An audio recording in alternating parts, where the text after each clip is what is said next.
It's hard to believe now, but there was a time when this downtown area in this small North Carolina town was, well, shall we say, almost an economic disaster zone. Shops and stores boarded up. Downtown is not where you wanted to go at night. And then, in 1988, a miracle happened that triggered explosive, multi-billion-dollar results. That story from Durham, North Carolina, here on Leaders and Legends.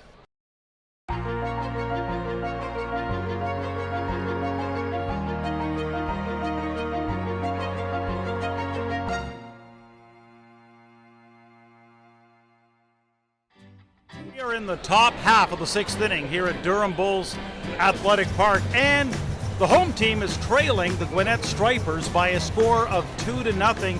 One could make the argument that the Bulls are playing like a bunch of lollygaggers, as was a phrase made famous in the iconic 1988 movie Bull Durham, starring Kevin Costner and Susan Sarandon. A lot of great lines came from that movie, of course.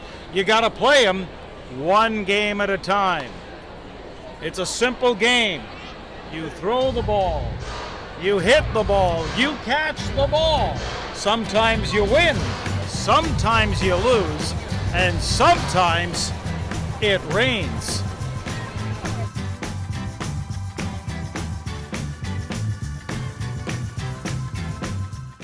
It's 1988. Writer-director Ron Shelton and the cast and characters show up to film the movie right here. This is the original ballpark in Durham, North Carolina, where Bull Durham was shot. All those baseball scenes for the home games were all shot here, and as a result, what's interesting, Kevin Costner, Susan Sarandon, Tim Robbins, who all played the characters of Crash Davis, Nuke LaLoosh, Annie Savoy, they have no idea of the ripple effect that's going to happen as a result of this low-budget production. It was a $9 million movie to make, which is really nothing by Hollywood standards, and yet it grossed over $50 million at the box office. In fact, Sports Illustrated even went so far as to call it the #1 sports movie of all time.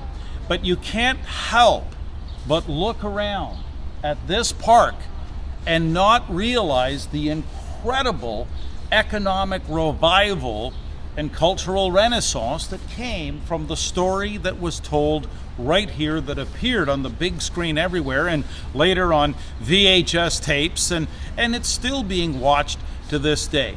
What Bull Durham represents is yet more evidence of how a story that captures the heart and minds of the hearts, minds, and imagination of the general public. No one has any idea of how far and wide the effects can go. And when you think of how Durham, North Carolina was, with its abandoned textile mills, empty tobacco locations and buildings, and the downtown, in fact, it was so bad that the ball players, and at that time, this was a single A team, well, the ball players had to park in areas not too far from here that were all covered by barbed wire.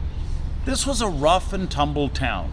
Now, it's a completely different story, so much so that in 1995, the Durham Bulls leave this ballpark and head downtown into the brand new building that was designed by the architect who created Camden Yards in Baltimore, Maryland.